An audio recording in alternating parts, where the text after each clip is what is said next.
오늘은 요한복음 11장 1절에서 27절 말씀을 통해서 은혜를 받으시겠습니다. 죽은 나사로가 이제 살아나는 그런 말씀이 나오고 있습니다. 1절에 보시면 어떤 병자가 있으니 이는 마리아와 그 자매 마르다의 마을 베다니에 사는 나사로라. 어떤 병자가 있었다라고 소개하고 있습니다. 그 병자는 마르다 마리아의 오라비더라. 이 병자를 생각할 때에 이제 예수님이 어떻게 해주시면 좋겠습니까? 고쳐주시면 좋겠다. 예수님이 예루살렘에 가실 때에 늘 물러나셔서 이 베단이라 마을에서 이 마리아의 집에서 대접받고 또 정말 예수님도 이 가정을 사랑했던 그런 집이었습니다. 2절에 보니까요. 이 마리아는 향유를 주께 붓고 머리털로 주의 발을 닦던 자요. 병든 나사로는 그의 오라버니더라.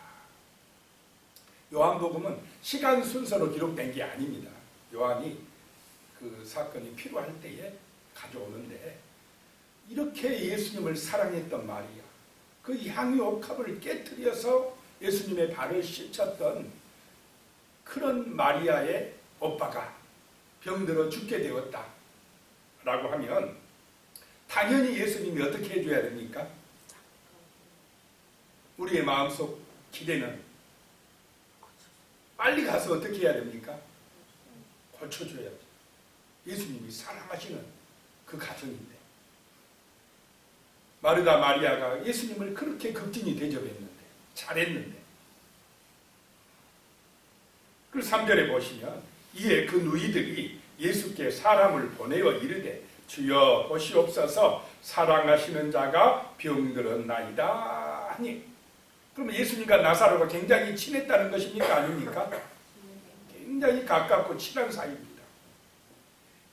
그래서 예수님이 정말 병든 자를 많이 고치고 하시니까 마르다와 마리아가 사람을 보내가지고 우리 오빠가 지금 병들어 죽어가니 예수님 빨리 좀 오시옵소서.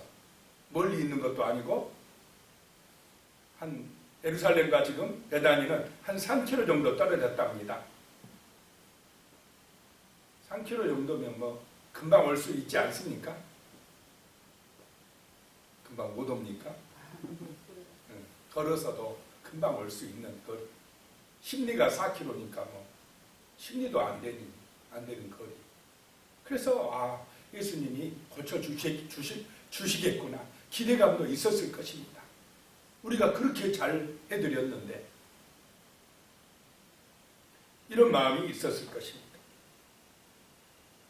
4절에 보면 예수께서 들으시고 이르시되 이 병은 죽을 병이 아니라 하나님의 영광을 위함이요 하나님의 아들이 이로 말미암아 영광을 받게 하려 함이라 하시더라.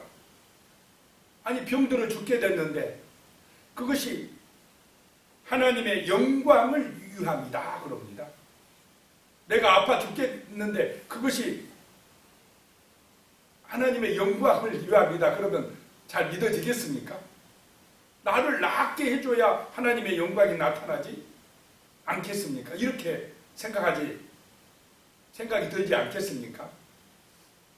아니 병들어서 내가 아파 죽게 됐는데 그것으로 인해 하나님이 영광을 위함이고 하나님의 아들이 영광 받게 하려고 아프다는 것입니다. 그것도 사랑하시는 자가 예수님이 그렇게 좋아하는 그 나사로가 병들어 죽게 됐는데 빨리 와서 고쳐줄 생각은 안 하시고 하나님의 영광을 위함이니라 이러고 계십니다. 조금 서운하고 섭섭한 마음이 들겠습니까? 안 들겠습니까? 섭섭하게 할 때가 있어요. 예수님께서 아니 다른 사람들은 잘만 가서 고쳐주더니 잘 모르는 사람한테 가서 뭐 금방 가서 고쳐주시더니 그렇게 우리를 사랑하신다고 하고 우리가 그렇게 많이 대접했는데 아니 빨리 오시지도 않고 하나님의 영광을 위한 병이랍니다. 그럼 하나님의 영광이 뭐냐 이 말입니다. 어떻게 할 때 하나님의 영광이 드러나겠습니까?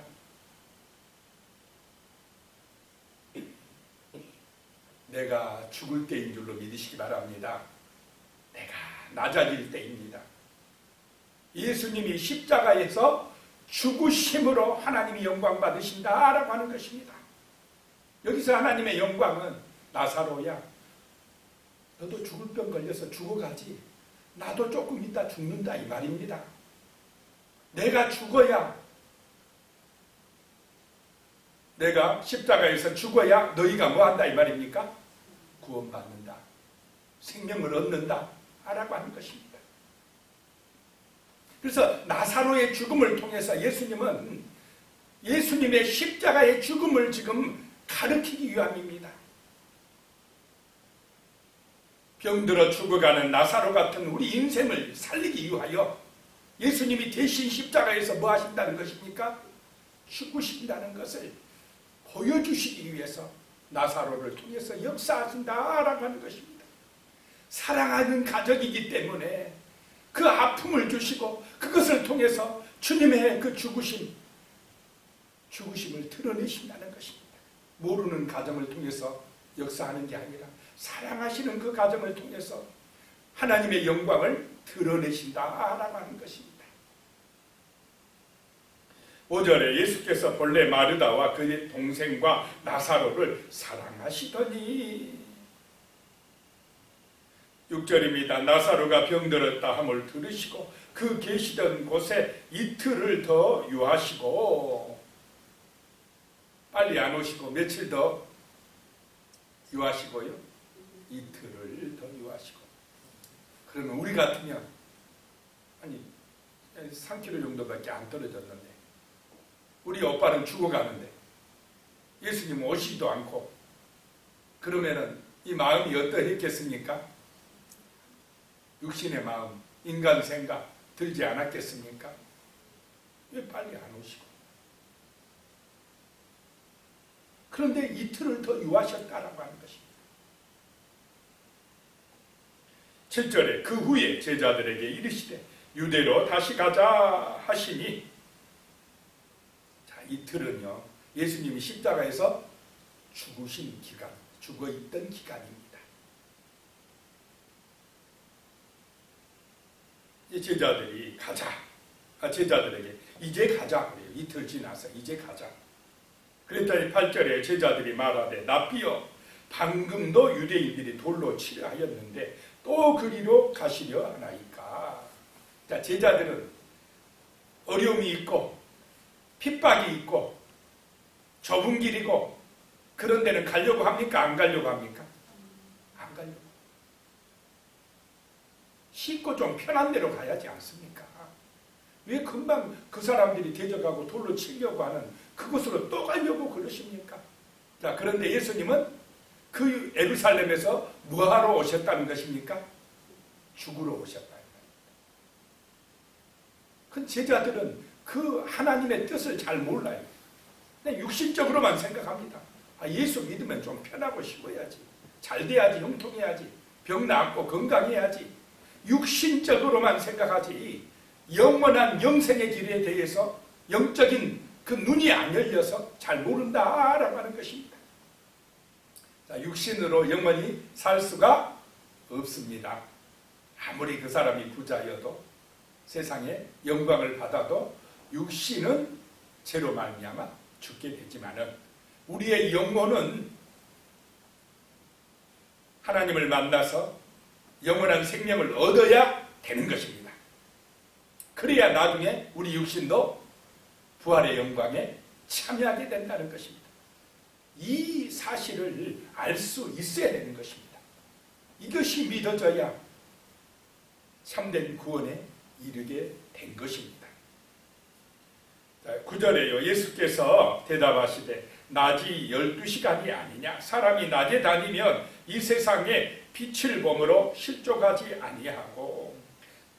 자, 낮에 다니면 실족하지 않는다. 육신으로도 해가 떠 있을 때는 잘 보이기 때문에 뭐 다니는데 불편 없다. 실족하지 않는다. 그런 것처럼 영적으로도 빛이 있는데 그 빛이 누구라는 것입니까? 예수님이 빛이다. 영원한 빛이다. 빛으로 오셨다. 예수의 빛을 받을 때 우리는 영적인 눈이 열리고 영원한 생명을 얻고 하나님의 자녀가 되어진다라고 하는 것입니다. 마귀에게서 해방받습니다. 영적인 빛, 생명의 빛, 예수의 빛을 받아서 다닐 때에 우리는 어둠 가운데 거하지 아니한다라고 하는 것입니다. 10절에 밤에 다니면 빛이 그 사람 안에 없는 거로 실족하느니라. 반대로 예수의 빛이 있으면 넘어지지 않는다. 실족하지 않는다라고 하는 것입니다. 11절입니다. 이 말씀을 하신 후에 또 이르시되 우리 친구 나사로가 잠들었도다. 그러나 내가 깨우러 가노라. 친구 나사로, 그 나사로가 지금 잠들었도다. 이틀이 지나니까 육신적으로 육신이 뭐 했다 이 말입니까? 이제 죽었다. 그런데 예수님은 육신의 죽음을 뭐로 표현하고 있습니까? 지금 잠자는 것으로 표현하고 있습니다. 자, 육신의 죽음이 무서운 것이 아니다 이 말입니다. 육신의 죽음은 하룻밤 잠자는 것 같다. 자, 우리가 저녁에 잠자면 아침에 깨어날 것을 믿고 잡니까? 안 믿고 잡니까? 내일 아침에 또 일어나서 일해야지. 뭐 당연히 일어날 걸 알고 그냥 잠을 자는 것입니다. 이런 것처럼 육신의 죽음은 잠자는 것이다. 예수님이 말씀합니다. 잠잔다는 것은 언젠가 뭐 한다는 것입니까? 깨어난다. 부활한다. 라고 말씀합니다. 근데 부활할 때 예수의 생명이 있는 사람, 예수 믿는 사람은 생명의 부활로 천국에 갈 것이고, 부활할 때 예수의 생명이 없는 사람은 심판의 부활로 살아나서 지옥에 갈 것이고, 그 차이다. 이것이 큰 줄로 믿으시기 바랍니다. 육신 죽고 사는 게 문제가 아니고 영원한 생명이 있느냐 없느냐가 중요하다. 알아가는 것입니다. 12절에 제자들이 이르되 주여 잠들었으면 낫겠나이다 하더라. 13절에 예수는 그의 죽음을 가리켜 말씀하신 것이나 그들은 잠들어 쉬는 것을 가리켜 말씀하신 줄 생각하는지라. 자, 제자들이 이해를 합니까? 못합니까? 아직 몰라요. 이해를 못해요. 육신적으로만 생각해요. 지금도 많은 사람들이 이 영적인 의미로 이해를 해야 될 것을 육신적으로만 생각하니까 이해가 안 돼요, 성경이. 그래서 성령의 감동과 은혜가 있어야만이 이해되고 믿어진다라고 하는 것입니다. 14절이요. 이에 예수께서 밝히 이르시되 나사로가 죽었느니라. 빨리 안 가가지고 죽었어요. 예수님이 이틀이나 머뭇거리다가 가셔가지고 나사로가 죽었습니다. 15절에 내가 거기 있지 아니한 것을 너희를 위하여 기뻐하노니 이는 너희로 믿게 하려 함이라. 그러나 그에게로 가자 하시니 내가 그 자리에 없는 것이 너희에게 유익이다. 그것이 내가 기쁘다. 잘못 들으면 어떻습니까? 죽은 것이 나사로가 죽은 것이 내가 기쁜 일이야. 그러면 마르다 마리아가 들었으면 어떻게 했습니까? 마음이? 예수님 어떻게 그런 말씀을 하십니까? 되게 서운합니다. 이런 생각이 들 정도의 지금 이야기를 하고 계시는 것입니다. 그런데 그렇게 하신 이유는 믿게 하시려고, 부활을 믿게 하시려고, 육신의 죽음이 끝이 아니라 영원한 생명이 있다는 걸 믿게 하시려고, 제자들도 안 믿으니까 믿게 하시려고 그러셨다라고 하는 것입니다. 16절에요. 디두모라고 하는 도마가 다른 제자들에게 말하되 우리도 주와 함께 죽으러 가자 하니라. 말을 하면서도 뭔 말인지도 모르고 지금 말하고 있습니다. 자, 17절에요. 예수께서 와서 보시니 나사로가 무덤에 있은지 이미 나으리라. 자, 무덤에 있은지 며칠이라고요? 나으리라. 이 말은 보통 유대 사회에서 한 3일간은 기다린답니다. 혹시 깨어날 수 있으니까. 그런데 나흘째는 이제 완전히 죽었다. 완전히 육신적으로 죽었다라고 하는 것을 의미한다라고 하는 것입니다. 분명하게 죽었다는 것을 확인하는 것입니다. 18절에 베다니는 예루살렘에서 가깝기가 한 5리쯤 되매 19절에요. 많은 유대인이 마르다와 마리아에게 그 오라비의 일로 이문하러 왔더니 문상하러 왔더니 그랬습니다. 벌써 이제 나사로 죽었다고 소문이 다 나서 문상객들이 몰려왔다라고 하는 것입니다. 많이 왔다. 20절 마르다는 예수께서 오신다는 말을 듣고 곧 나가 맞이하되 마리아는 집에 앉았더라. 21절입니다. 마르다가 예수께 여짜오되 주께서 여기 계셨더라면 내 오라버니가 죽지 아니하였겠나이다. 그래도 마르다가 공손합니까? 안 합니까?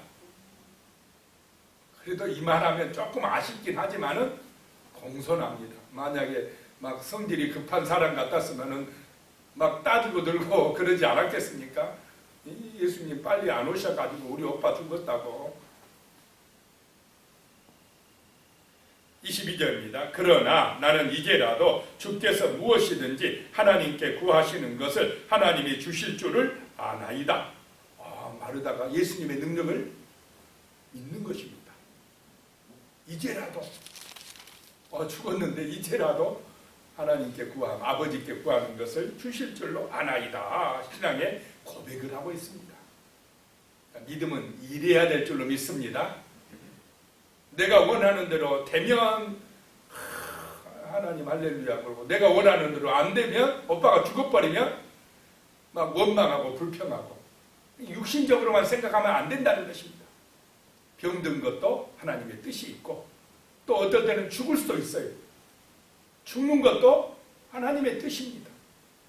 예수님이 33살에 죽는 것도 누구의 뜻입니까? 하나님의 뜻입니다. 잘 안 살려줘요. 예수님은 사랑하시는 가정을. 스데반이 죽을 때 그냥 계십니다. 그 육신 안 살려줘요. 우리 생각하고 아버지 뜻하고 또 다를 때가 있다라고 하는 것입니다.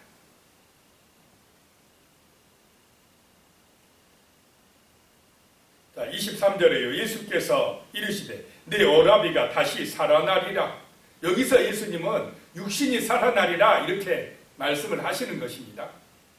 그런데 24절에 마르다가 이르되 마지막 날 부활 때에는 다시 살아날 줄 내가 아나이다. 여기서 말하는 부활은 종말에 마지막에 가서 그때는 살아날 줄로 믿습니다. 종말론적인 부활을 지금 마르다가 믿고 있습니다.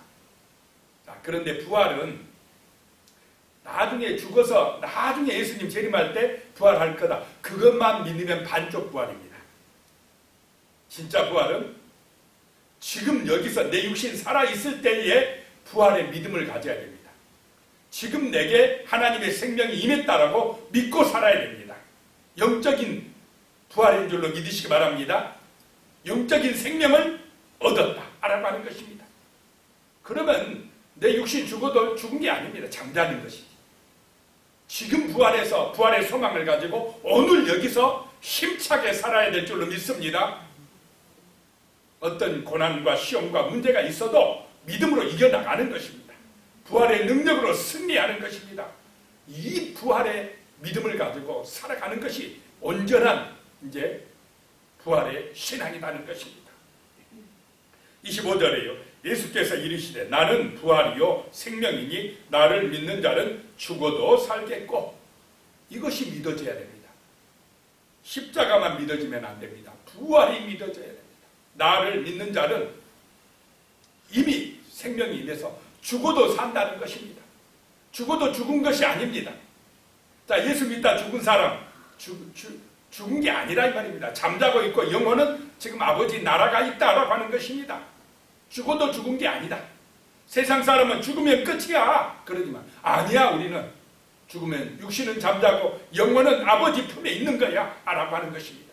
그래서 죽어도 죽는 게 아니다는 것입니다. 26절에 무릇 살아서 나를 믿는 자는 영원히 죽지 아니하리니 이것을 내가 믿느냐라고 하는 것입니다. 살아서 믿는 자는 영원히 죽지 않는다. 이게 구원받았다. 하나님의 자녀 되었다. 영원한 생명을 얻었다. 라고 하는 것입니다. 자, 진짜 죽음은 하나님과 단절된 것인 줄로 믿으시기 바랍니다. 하나님을 아버지로 하고 믿지 못하고 예수 그리스도를 믿지 못함으로 하나님과 단절되어 있는 사람이 영적으로 죽은 것입니다. 그런데 예수를 믿음으로 우리는 영적으로 살아난 줄로 믿으시기 바랍니다. 하늘의 시민으로 새 생명을 얻은 것입니다. 그래서 육신이 똑같이 살아가고 있어도 한 사람은 천국 생명이고 한 사람은 지옥 가야 될 그런 사람입니다. 다르다 이 말입니다. 다르다. 자, 우리에게는 이 하나님의 생명이 임해서 영적으로 산 자인 줄로 믿으시기 바랍니다. 세상 사람은 영적으로 죽은 자입니다. 27절에 이르되 주여 그러하이다. 주는 그리스도이시요 세상에 오시는 하나님의 아들이신 줄 내가 믿나이다. 얼마나 멋집니까? 우리도 이런 고백이 있어야 됩니다. 부활신앙 가지고 오늘을 힘차게 승리하며 살아가시기를 축복합니다. 기도하겠습니다. 하나님 아버지, 정말 육신의 생명만 보지 말게 하시며 영적인 생명을 볼 수 있는 눈을 열어주시옵소서. 나사로가 죽어가는데도 그것이 하나님의 영광을 위함이라고 말씀하셨습니다. 예수의 죽음을 가르치시기 위하여 우리에게 말씀하셨습니다. 하나님 아버지, 예수님이 죽으심으로 나사로가 살아난 것처럼 우리도 살아날 줄로 믿습니다. 부활의 새 생명을 얻을 줄로 믿습니다. 나는 부활이요 생명이 나를 믿는 자는 죽어도 살겠고 무릇 살아서 나를 믿는 자는 영원히 죽지 아니하리라 하셨으니 이것을 믿고 확신하고 영적인 새 생명을 얻어서 승리하는 삶을 살아갈 수 있도록 예수의 영광을 위하여 살아갈 수 있도록 예수의 비단에서 승리하는 삶을 살 수 있도록 주여 우리를 도와주시옵소서. 예수님의 이름으로 기도드리오며 이제는 우리 주 예수 그리스도의 은혜와 하나님 아버지의 무한하신 사랑과 성령님의 교통하시고 함께하시고 도우시는 은혜가 영원히 함께하시기를 축원하옵나이다. 아멘.